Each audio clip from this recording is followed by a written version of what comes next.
Given her status as one of, if not the most prominent female character in comics throughout its century-long history, it's hard to ignore Wonder Woman's status as a feminist icon. Like we covered in our last video, Wonder Woman herself was mostly created by a man, William Moulton Marston, in the 1940s, though his wife is sometimes credited as co-creator. Marston himself was quite the social radical, basing Wonder Woman off the sexual partner he enjoyed with his wife as part of a consensual, kink-friendly, polyamorous relationship. Old-fashioned social and gender norms need not apply to Wonder Woman, even at her inception. Marston professed his desire to design Wonder Woman's character as, and I quote, "psychological propaganda for the new type of woman, who I believe should rule the world," unquote. From the beginning, Marston wanted to create a proactive, strong, assertive woman who was able to keep up with the powerful masculinity seen so often in comic books. He wrote in The American Scholar of the need for young girls to have strong female role models, quote, "Not even girls want to be girls so long as our feminine archetype lacks force, strength, and power.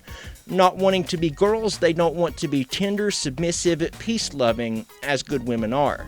Women's strong qualities have become despised because of their weakness. The obvious remedy is to create a feminine character with all the strength of Superman, plus all the allure of a good and beautiful woman," end quote.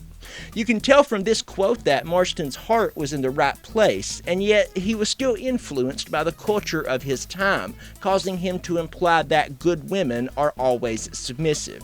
Still, Wonder Woman was and still is a feminine character with all the strength of Superman, plus all the allure of a good and beautiful woman. Not that you have to be beautiful to be good, or that beauty means the same thing to everyone. Geez, this is a minefield. Wonder Woman's arrival in 1941 couldn't have come at a more influential time for women who wanted to stand up for themselves. Women's suffrage was still new in the United States, and American women at the time were joining the workforce in droves to contribute to the war effort. Diana Prince, then, with her godlike strength and admirable determination, showed women that they could be rulers of their own fate, independent from men. Of course, Wonder Woman's treatment through the years has occasionally tarnished her role in women's empowerment. After the war, as men came back and expected women to take traditional family roles, the comic storylines began to have a greater emphasis on romantic subplots and domestic tensions. The Comics Code Authority, created in 1954 to police morality in comic books, actually accused Wonder Woman of corrupting American youth by advocating for lesbianism, forcing the comic to take on much more stifling and traditional storylines. Gone were the days of slaying monsters and fighting crime. Now all Diana had to worry about was picking out the right outfit and making sure her love interest, Steve Trevor, was satisfied. In the 1970s, with the rise of second-wave feminism, Wonder Woman, with some urging from feminist icon and Wonder Woman fan Gloria Steinem, became the empowered, independent woman once more.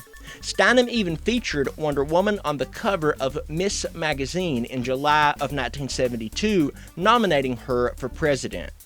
The Wonder Woman TV show starring Linda Carter, which aired around that time, also helped solidify her as a powerful, domineering figure at the head of the women's lib movement, and a renewed push for active feminism in the 70s. Which brings us to today and the Wonder Woman movie starring Gal Gadot. It's disappointing that it's taken this long to get a female-centric superhero movie made by a woman director like Patty Jenkins, though with the cries of outrage about women's-only screenings at certain theaters and, oh God help me, armpit gate, perhaps we shouldn't be surprised. Even so, Wonder Woman's status as a symbol for empowered women everywhere can't be denied and shouldn't be ignored.